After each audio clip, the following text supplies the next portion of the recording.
तो बच्चों, कल मैंने आपको समास के 6 प्रकार हैं। सब फर्स्ट वन तत्पुरुष समझा चुकी हूँ। अब सेकंड पार्ट है, मैं उसका दूसरा टाइप है द्वंद्व समास। ओके, द्वंद्व समास यानी क्या? दोनों पद प्रधान होते हैं। द्वंद्व समास में दोनों पद यानी वर्ड, शब्द, दोनों का मुख्य इंपॉर्टेंस होता है। विग्रह करने पर, जब विग्रह करने पर हमें क्या शब्द यूज करते हैं? और, अथवा, या। ओके, और, अथवा, या शब्द का प्रयोग करते हैं। इसके बीच में कौन से योजक चिन्ह का प्रयोग भी होता है। योजक यानी स्मॉल डैश, ये दिखाई देना आपको बच्चों, ये योजक चिन्ह है। अब देखिए, ये मेरा समस्त पद है और ये समास का विग्रह है। समस्त पद और ये समास का विग्रह। जैसे यहाँ पर आपको दिया है दिन रात। दिन रात कौन सा समास है? द्वंद्व समास है। दिन रात का विग्रह कीजिए तो क्या लिखोगे? दिन और रात, क्योंकि द्वंद्व समास का विग्रह करने पर क्या आता है बच्चों? और, या। ओके, 99% और लिखो तो पूरा करेक्ट है। और लिखे तभी आपके पूरे सही जाते हैं। अब आइए, इसमें योजक चिन्ह होता है और 99% योजक चिन्ह जैसा आजकल है, गुण दोष है, इसमें यहाँ पर नहीं है। ओके बच्चों, 1 या 2 में रहता है, बाकी 99% आपका स्मॉल योजक आते हैं। अब देखिए, दिन रात, दिन और रात, तो रात का भी इम्पोर्टेंस है, दिन का भी इम्पोर्टेंस है, एक दूसरे के बिना नहीं है। दिन है तो रात है बच्चों, दिन और रात। भला बुरा, अगर कुछ बड़े बच्चे हैं, कुछ बुरे बच्चे हैं तो कुछ भले भी है, मतलब दोनों इसमें प्रधान है। दोनों का मेन इम्पोर्टेंस है भला बुरा, भला और बुरा। माँ बाप, ओके, दोनों वर्ड प्रधान है, माँ और बाप। पेड़ पौधे, सो दोनों का मुख्य, दोनों पद प्रधान होते हैं, दोनों का इम्पोर्टेंस है, पेड़ और पौधे। पशु पक्षी, इसमें दोनों मान है, दोनों पद इम्पोर्टेंट है। ओके ना, प्रधान मतलब इम्पोर्टेंट। पशु पक्षी, पशु और पक्षी। मोती सीपी, मोती और सीपी। अन्न जल, अन्न और जल, इसमें दोनों वर्ड प्रधान है। आपको लगता है कि इसमें कोई कम ज्यादा नहीं, क्योंकि अन्न भी उतना इम्पोर्टेंट है जितना कि हमें जल। दाल भात, दाल है तो आपको भात चाहिए, दाल के साथ भात है, भात के साथ में दाल है, दोनों इम्पोर्टेंस है, दाल और भात। दाल, भात और सब्जी, रोटी और दाल। हंसना रोना, हंसते हैं तो कभी रोना भी आता है, रोने की बात में हंसना ज्यादा पसंद। सो हंसना और रोना दोनों का मेन इम्पोर्टेंट होता है, दोनों प्रधान है। सुख दुख, सुख और दुख। पाप और पुण्य, पाप और पुण्य, पाप और पुण्य। सब्जी रोटी, सब्जी और रोटी। यहाँ पे मैंने क्या बताया? दाल भात, यहाँ पे सब्जी रोटी। गुण दोष, जहाँ पे दोष है, जहाँ पे नेगेटिव है, वहां पे गुण भी पॉजिटिव रहते हैं। तो यहाँ पे दोनों पद आपके प्रधान है, दोनों पद क्या है?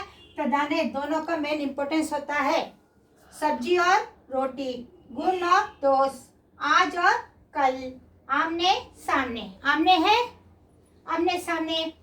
चोर पुलिस, पुलिस किसको पकड़ेगी? चोर को, चोर चोर के भागता है, तो चोर और पुलिस। पति और पत्नी, दोनों पूरक है।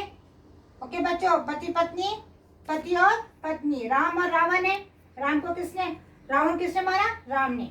ओके, तो राम और रावण, जब कभी हम रावण लेते हैं तो राम और रावण का हमेशा मुंह में प्रसंग आता रहता है।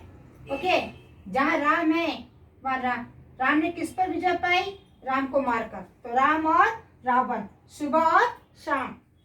सुबह के बाद आपको शाम आती है, तो दोनों वर्ड इंपॉर्टेंट है।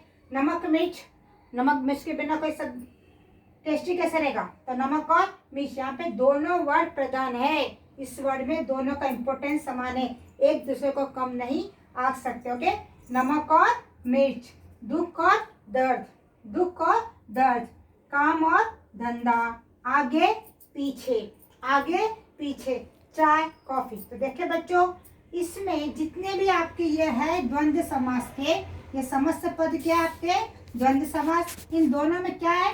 Small dash. स्मॉल डैश को क्या कहते हैं? योजक शब्द। क्या कहते हैं? योजक चिन्ह। ओके, योजक चिन्ह, जो मैं आपको मेरे आगे एपिसोड में मैंने बताई थी। ओके, मेरे प्रीवियस एपिसोड में आपको ये सभी चिन्ह भी हो चुके हैं। देखिए बच्चों, कितना आसान है। एक टेक्निक अगर आपको पूछे कि आप पहचानिए,